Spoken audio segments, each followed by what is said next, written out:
నెల్లూరు జిల్లా పరిషత్ మీటింగ్ హాల్లో చైర్పర్సన్ ఆనం మరణం అధ్యక్షతన జిల్లా పరిషత్ అత్యవసర సర్వసభ్య సమావేశం నిర్వహించారు.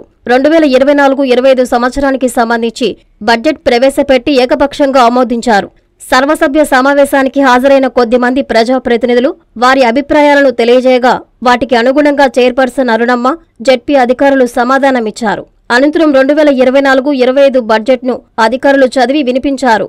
కాగా ప్రస్తుత ప్రజాప్రతినిధులకు, ఎంపీ, ఎమ్మెల్యేలకు ఈ బడ్జెట్ సమావేశం చివరిది కావడం గమనార్హం. ఇంత ప్రాముఖ్యత కలిగిన బడ్జెట్ సమావేశానికి ఎంపీలు, ఎమ్మెల్యేలతో పాటు పలువురు సర్పంచులు, ఎంపీటీసీలు డుమ్మా కొట్టడం విమర్శలకు తావిస్తోంది.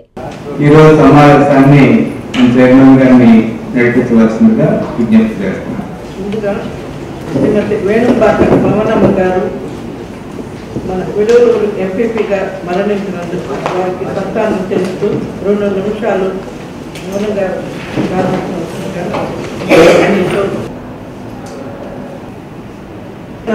ఆర్థిక సంవత్సరం సవరణ బడ్జెట్ మరియు 2024-25 ఆర్థిక సంవత్సరపు అంచనా బడ్జెట్లు ఆమోదించవలసి ఉన్నది. గౌరవ జెడ్పీ సిఇఓ గారు సభను కొనసాగించవలసిందిగా 343,43,480 రూపాయల ఆదాయంగాను 291,41,48,290 రూపాయలు వ్యయంగాను మిగులు బడ్జెట్ తోటి మనం 77,01,56,190 రూపాయలు మిగులు బడ్జెట్ తోటి ఈ సంవత్సరం మనం బడ్జెట్ ని ప్రపోజ్ చేస్తున్నాం. గ్రాంట్స్ కానీ మనకు ఇచ్చేటటువంటి ఆదాయాన్ని కానీ ఒక నియమబద్ధంగా ఖర్చు పెట్టే నిమిషం వివిధ పద్ధతుల కింద కేటాయింపులు చేసి ఆయా పద్ధతుల్లోనే ఖర్చు పెట్టమని నిర్దేశిస్తారు. లేకపోతే ఆ నిధులు మరి ఇష్టారాజ్యంగా అటు ఇటు దుర్వినియోగం అయ్యేటటువంటి ప్రమాదం దాని ఉద్దేశంతో కేటాయింపు చేస్తారు. సభ్యుల అవగాహన కోసం ఉదాహరణకు మన జిల్లా పరిషత్ మన జనరల్ ఫండ్కి ఒక 100 రూపాయల ఆదాయం వచ్చిందనుకోండి, అందులో 15 రూపాయలు ఎస్సీల అభివృద్ధికి కేటాయించారు. అదే రకంగా 6 రూపాయలు ఎస్టీల అభివృద్ధికి కేటాయించారు. 15 రూపాయలు స్త్రీ శిశు సంక్షేమానికి ఖర్చు పెట్టారు. మనం రోడ్లు కానీ భవనాలు కానీ ఇటువంటివన్నీ కూడా వీటిని 23 రూపాయల్లో మనం ఖర్చు పెట్టుకోవాలి. అదే రకంగా మంచినీటి కోసం 12 రూపాయలు కేటాయించారు. అలాగే ఏదైనా అత్యవసర పరిస్థితులు, మనకు కరోనా వచ్చింది లేదా ఇంకోటి ఏదైనా సమస్య వచ్చింది, అలాంటి వాటి కోసం ఒక 4 రూపాయలు కేటాయించి పక్కన పెట్టుకోవాలి. అదే రకంగా ఆఫీస్ మెయింటెనెన్స్ కానీ ఇతర అవసరాల నిమిత్తం కానీ 15 రూపాయలు కేటాయించారు.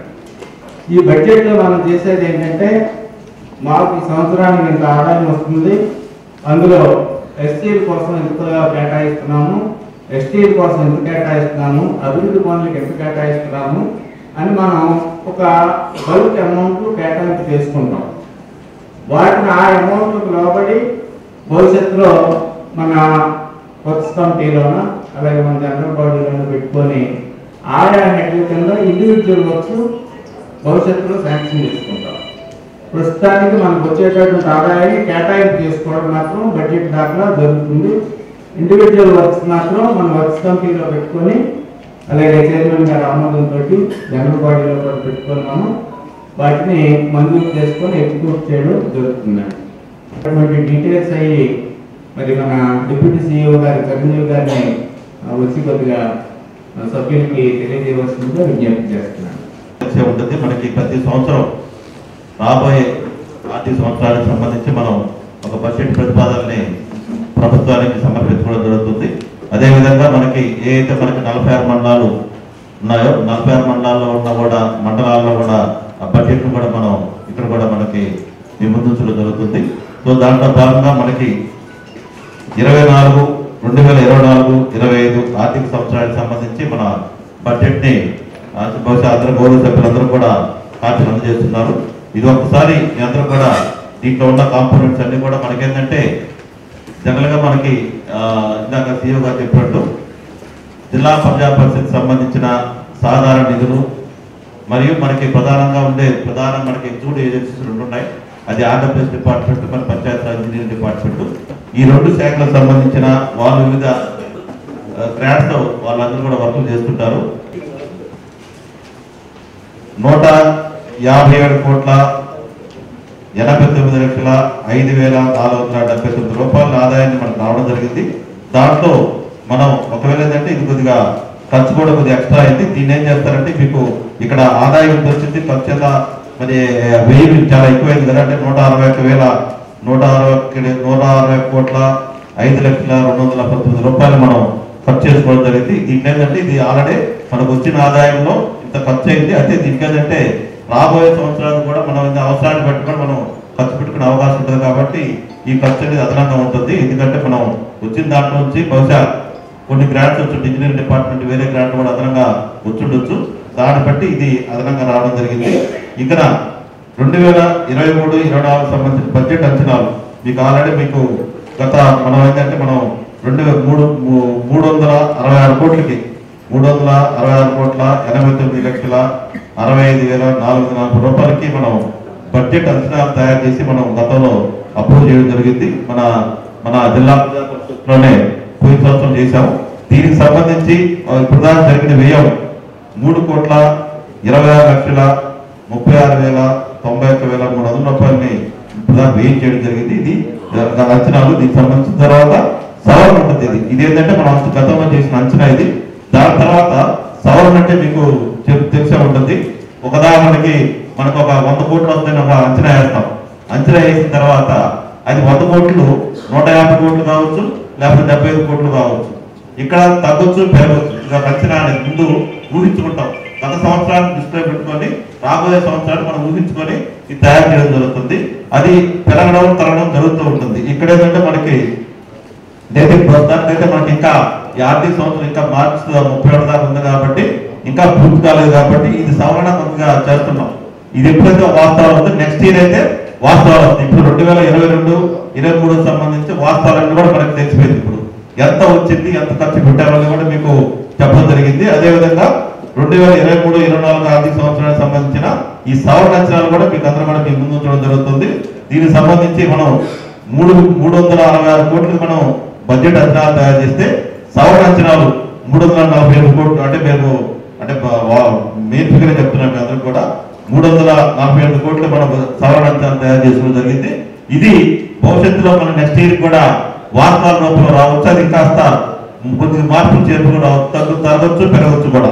ఇంకా ఒకవేళ మనకు కానీ ఎక్కడన్నా కానీ చెట్లు కానీ ఉంటే వాటిలో వచ్చే ఆదాయానికి సంబంధించిన ఈ 4,400 రూపాయలు ఇవి ప్రధానంగా ఎక్కడంటే మనకి స్కూల్స్ లో ఇవన్నీ వస్తుంటాయి. మనకి ఎక్కడైతే మనకి పాఠశాలలో ఎక్కడైతే చెట్లు ఉంటాయో వాళ్ళు ఏంటంటే వాళ్ళు ఆ చెట్లంతా కూడా వేలం వేసి మన జిల్లా పరిషత్కి జమ చేయడం జరుగుతుంది. ఇది దీనికి సంబంధించి ఇక అద్దెలు, లీజులు మన ఆస్తులకు సంబంధించి మీ అందరూ తెలిసే ఉంటుంది. జిల్లా పరిషత్కి చాలా కొన్ని చోట్ల అయితే షాపింగ్ కాంప్లెక్స్ ఉంటాయి. మనకు ఉన్నది ఏంటంటే ఆల్రెడీ గెస్ట్ హౌస్ ఉంటుంది. దానికి సంబంధించిన కొన్ని నిధులు ఏదైతే ఛార్జెస్ కడతారో అవి వస్తాయి. అదేవిధంగా కావుల్లో మనకి ఒక పెట్రోల్ బంక్ లీజ్ ఇచ్చున్నాం. ఆ లీజ్ సంబంధించి కూడా మనకి వస్తుంది. దానికి సంబంధించిన ఇవన్నీ కూడా ఈ 1,30,000 రూపాయలు అనేది ఇది అద్దెలు మరియు లీజులకు సంబంధించేది. ఈ 13,50,000 అది అద్దెలు లీజులకు సంబంధించి. ఇంకా స్టాంప్ డ్యూటీ ఇది మీ అందరూ తెలిసే ఉంటుంది. సబ్చార్జ్ అండ్ స్టాంప్ డ్యూటీ అని మనకి రిజిస్ట్రేషన్ జరుగుతూ ఉంటాయి. ప్రతి చోట మన నెల్లూరు జిల్లాలో 46 మండలాల్లో జరుగుతున్న రిజిస్ట్రేషన్ సంబంధించి స్టాంప్ డ్యూటీ కలెక్ట్ చేస్తారు. దాంట్లో వచ్చే సబ్చార్జీలు మనకి మన ఈ గ్రామ పంచాయతీ కావచ్చు, మండల పరిషత్ కావచ్చు, జిల్లా పరిషత్కి ఈ స్థానిక సంస్థలకి రిజిస్ట్రేషన్ స్టాంప్స్ డిపార్ట్మెంట్ వాళ్ళు మనకి కేటాయిస్తారు. దానికి సంబంధించి ఒకసారి చూసుకుంటే మనకి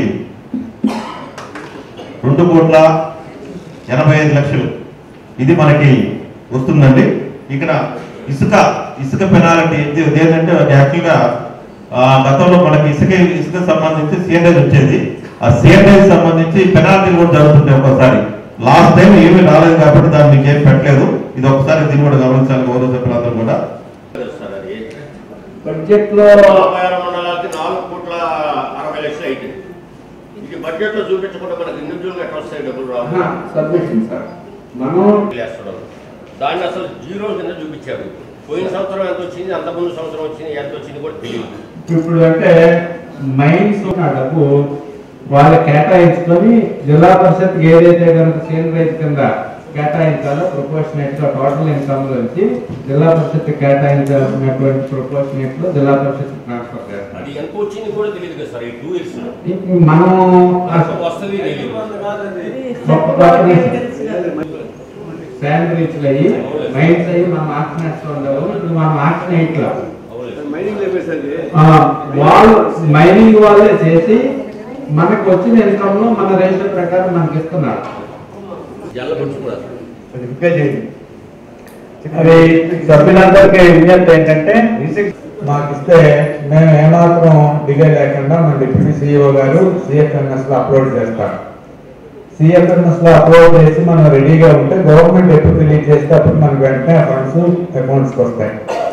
మన వల్ల మాత్రం ఏమీ పెండింగ్ లేకుండా మన డిప్యూటీ సిఇఓ గారు ఏ అయితే మీరు బిల్స్ పెట్టుకొచ్చారో వాటినన్నింటినీ కూడా సిఎఫ్ఎంఎస్ లో అప్లోడ్ చేయడం జరుగుతుంది. అలాగే తమకు అన్నట్టుగా గౌరవ చైర్మన్ గారు గవర్నమెంట్ ని ఈ ఫండ్స్ రిలీజ్ కి వారు కృషి చేస్తారు. అలాట్ చేయడం జరిగింది. దానికి సంబంధించి 62,42,127 రూపాయలు అలాట్ చేశారు. ఇది మామూలుగా అయితే నీటికి సంబంధించి చాలా తక్కువగా అని నేను భావిస్తున్నాను. ఇప్పుడు మామూలుగా పరిస్థితులు ఫిబ్రవరి నెల స్టార్ట్ కాగానే నీటి అవసరం చాలా ఎక్కువగా కనబడుతుంది. ఒక రకంగా జిల్లాలో మొత్తం నీటి అవసరం అనేది ఉంది. దానికి తోడు మెట్ట ప్రాంతమైనటువంటి ఉదయగిరి, ఆత్మకూరు లాంటి నియోజకవర్గాల్లో ఇంకా ఈ నీటి ఎద్దడి ఎక్కువగా ఉంది. ఒక రకంగా ఈ నియోజకవర్గాల్లో కూడా ఉదయగిరి నియోజకవర్గంలో కూడా ఉదయగిరి, సీతారామపురం మండలాల్లో ఇంకా ఎక్కువగా తీవ్ర నీటి సమస్యలు ఉన్నాయి. ఇక్కడ ఈ ప్రాంతంలో సాగునీరు లేదు, త్రాగునీరు లేదు. ఈ సాగునీరు, తాగునీరు లేక వర్షాలు పోయే పరిస్థితి ఉంది. ఇట్లాంటి పరిస్థితుల్లో ఉదయగిరి ప్రాంతానికి నీటి వసతికి ఎక్కువగా నిధులు కేటాయించి అత్యవసరమైనటువంటి పరిస్థితులు కూడా ఆదుకోవాల్సిన అవసరం ఉంది. అదేవిధంగా శాశ్వతమైనటువంటి పథకాలను కూడా ఏర్పాటే ఆలోచన ప్రతిపాదన చేయాల్సిన అవసరం ఉందని చెప్పేసి సభాముఖంగా తెలియపరుచుకుంటున్నాను. మైన్స్ అండ్ జియాలజీ వాళ్ళు రీచ్లు ఐడెంటిఫై చేసి దాని ద్వారా ప్రభుత్వమే సరఫరా చేస్తుంది. దాన్ని కన్సర్న్ హెడ్కి మన మైన్స్ అండ్ జియాలజీకి జమ చేయడం జరిగింది. వాటి నుంచి గ్రామ పంచాయతీలకి, మండల పరిషత్కి, జిల్లా పరిషత్కి ఇస్తామని చెప్పినటువంటి మాటలు ఉన్నాయి. ఆ డబ్బులు గ్రామ పంచాయతీలకి అయితే జమ కావాలి. సేవల రూపంలో కానీ చేసింది అయితే గ్రామ పంచాయతీలు మనకు వ్యాపారం చేసింది, డబ్బు వసూలు చేసి ప్రజల్లో జమ చేసింది. అవి ఏమైనా తిరిగి గ్రామ పంచాయతీలకి వాళ్ళ షేర్ ఇచ్చే అవకాశం ఉందా? మైన్స్ వాళ్ళకి రాస్తామండి, కొద్దిగా మినిట్స్ లో నోట్ చేసుకోండి సార్. రైతు భరోసా కేంద్రాలు ఏ పంచాయతీ ఏరియాలో టెండర్ నోట్స్ కాకుండా వాళ్ళు 2-3 కూడా కలిసి ఆ బిల్డింగ్లో కట్టడం జరిగింది. కనీసం 2 సంవత్సరాల నాడు కూడా చేయడం ఇంతవరకు బిల్లులు రాలేదు. ఎంబుక్కులు చేస్తున్నారు, అడ్మిట్ చేస్తున్నారు, నానా ఇబ్బందులు పడుతున్నారు సార్. రేపు వచ్చేది 40 రోజులు ఎలక్షన్స్ కాబట్టి మన ఇక్కడంతా 46 మంది వైఎస్ఆర్ కాంగ్రెస్ పార్టీ సభ్యులే కాబట్టి మన పార్టీని మనం వేరే మాట్లాడడం కూర్చొని కాదు, మన కార్యకర్తలే ఈ వర్గం చూస్తున్న కంటవర్తలు కాదు. కాబట్టి ప్రభుత్వం ఉద్దేశపడి అవి తొందరగా బిల్లులు పడినట్టుగా చేయాలని చెప్పని తెలియపరుస్తున్నారు. ముఖ్యంగా మన సభ్యులు చెప్పినట్టుగా వికలాంగులు కాళ్ళు లేక ఇబ్బందులు నానాబడి మనం కాళ్ళు చేతులు ఉండాలి, మనం ఎంతో ఇబ్బందులు జరుగుతూ ఉంటుంది. వికలాంగులు చాలా మంది పనులు లేకుండా నడిచేదానికి వీలు లేకుండా ఉండేవాళ్ళు.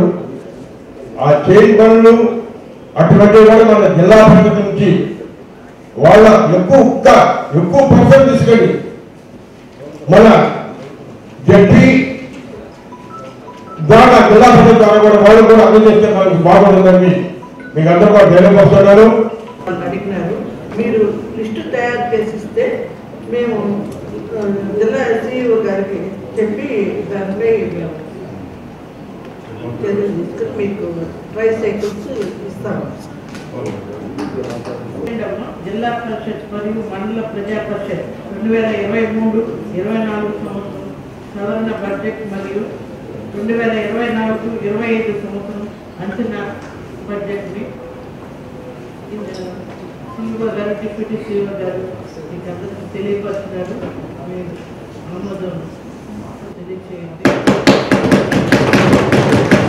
అదే రకంగా గౌరవ మండల పరిషత్ అధ్యక్షులు, శాఖ ఉద్యోగులు, పాత్రికేయ మిత్రులు అందరూ కూడా పార్టిసిపేట్ చేసి చక్కగా విజయవంతంగా నడిపించినందుకు అందరు కృతజ్ఞత చేస్తూ మరి ఈ కార్యక్రమాన్ని మన చైర్మన్ గారు చక్కగా నడిపించి మనకి బడ్జెట్ ఆమోదం చేసినందుకు మేడం గారికి ప్రత్యేకంగా పరిషత్ మరియు మండల ప్రజా పరిషత్ 2023-24 సంవత్సరం సవరణ బడ్జెట్ మరియు 2024-25 సంవత్సరం అంచనా బడ్జెట్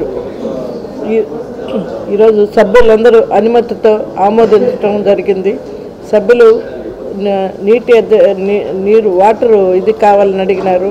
వాళ్ళు అడిగిన విధంగా నీటి ఎద్దటి లేకుండా జిల్లా ప్రజా పరిషత్ సిఇఓ గారి అనుమతితో చేస్తామని చెప్పినామండి. ఈ సమావేశం బాగా నాకు అందరూ జడ్పీటీసీ సభ్యులు మరియు ఎంపీపీ సభ్యులు, సిఇఓ గారు అందరూ నాతోటి బాగా సహకరించి బడ్జెట్ సమావేశం సంతృప్తికరంగా ముగిసింది. ధన్యవాదాలు. కళ్యాణ తిలకం సిఎంఆర్ షాపింగ్ మాల్ మరియు చందన బ్రదర్స్ పట్టు వస్త్రాలతో పెళ్లి పట్టు చీరల exclusive range, Kanjeevaram designer saris, Kanchi digital saris, అలంకారీ పట్టు saris, pen Kalamkari saris, Dharmavaram tissue saris, digital పట్టు సారీస్, కంచి ఇక్కత్ సారీస్, ప్యూర్ జరీకోటా సారీస్, బెనారస్ ఖతాన్ saris, fancy saris, high fancy saris, churidars, ghagras, lehengas, dress materials, western wear, సరికొత్త కలెక్షన్స్ లభించును. అన్ని మిల్లుల షూటింగ్ షర్టింగ్స్, వరుడు డిజైనర్ సూట్స్ మరియు షర్వాణీస్ ఎక్స్క్లూజివ్ ప్రత్యేక విభాగంలో సిఎంఆర్ షాపింగ్ మాల్ మరియు Chandana brothers, trunk road, Nellore.